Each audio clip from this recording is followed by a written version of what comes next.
Hello students, in this video I'll show you how to create a database in MS Access using a table. So let us begin. First you need to click on the start button, and from the start button you need to go to the startup menu and choose Microsoft Office Access 2007, or if you don't get Microsoft Office Access 2007 in the startup menu, you can go to all program, and from the all program click on Microsoft Office, and from the drop down list you can choose Microsoft Office Access. So click on Microsoft Office Access.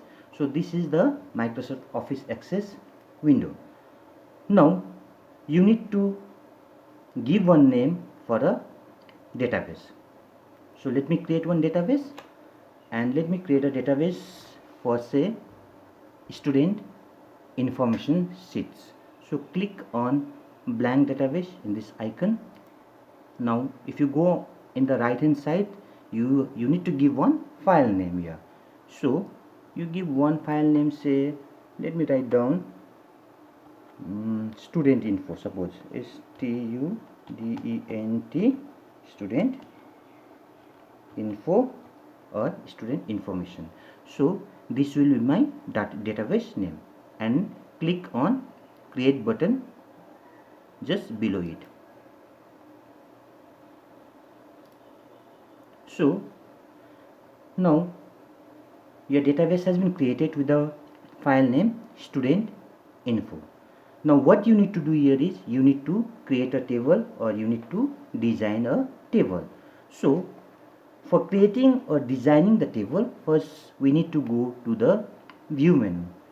Just see here, you will get the view option here, or if you don't get the view option, you click on the datasheet tab, then go on view option. So you will get two types of view here, datasheet view and design view. Datasheet views are basically used to enter or edit the data in a database. So we need to design a table now. So click on design view, and you need to give one name to the table. So say let me give one name to the table, suppose student, student. So if you go on the left hand side here, you will see table 1 table. So now what will be the name of the table? The name of the table will be students. Click on OK. See, students table, you can see it at the top also. So the name of the database is students info, and name of the table is student table. Now once you design the table, by default you will see ID in the field name. So you will get 3 columns here: field name, data type and description. Now by default you will get ID as a field name and data type as auto number. So if you see at the side of the ID, you will see one key, we call it as a primary key. So primary key helps to uniquely identify the records. It means every record in the table is unique and it does not contain any duplicate data. Suppose say I am creating a student information sheet here. So in a same class there may be 2-3 students with the same name, but say if I say the ID as a roll number, so this roll number is unique because all of the students, they will have the different roll number. Now before entering the data or before creating the fields, let us see what is data type, because you need to understand the data type before creating a field name. So data types are used to declare the field of a table, or data types determines the type of data or particular field accept. So what type of field, or sorry, what type of data type a particular field accepts, so it's up to you, and the data types should not mismatch with the field name. If data types get mismatched with the field name, it will show you the error. So now let us begin. So let me enter the field name. Suppose say my first field name is roll number. So you can put the data type as auto number.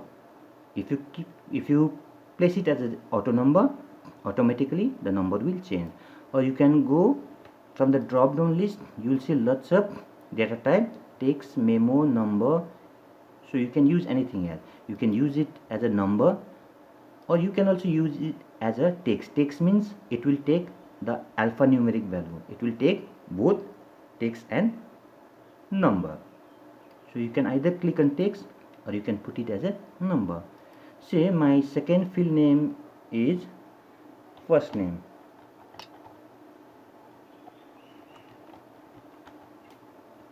So it will be text because I'll be entering a text. So my data type will be text. So last name will be also a text. Then say date of birth, DOB. Either you can press the tab key to move to the data type, or you can directly click the mouse button there. So click on the drop down list. Here for date of birth we will use date and time data type. Next is say phone number. Phone number you can make it as a text also, you can give it as a number also. Put any data type you want, either number or text. So finally let me put address. Move to the data type by pressing tab key, or you can directly click the mouse button, and address, make it as a text. So I have taken 6 field name here: roll number, first name, last name, date of birth,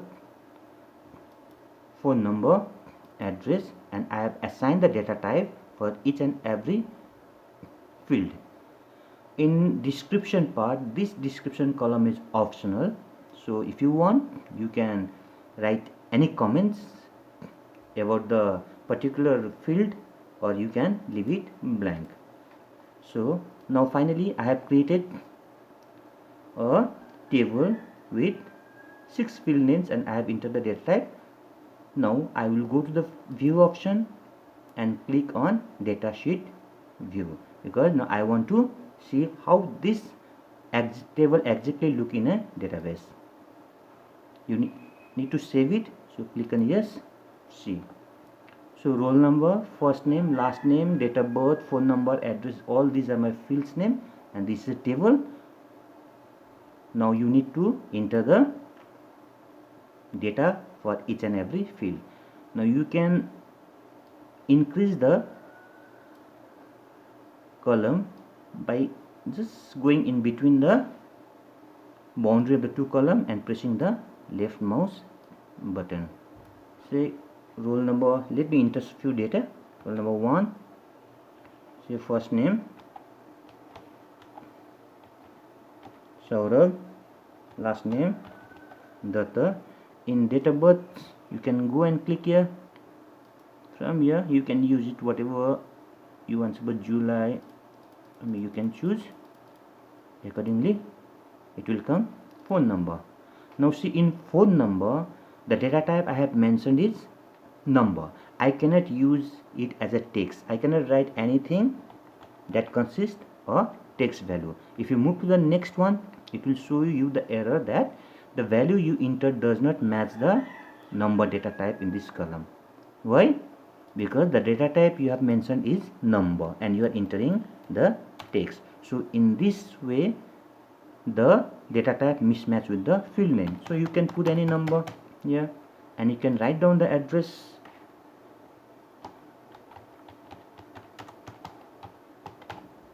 According to you. Now you can go to the next column or the next row, and in this way you can enter the data in each and every row. So this is how we create a database in MS Access. So finally you need to save it. Click on save button.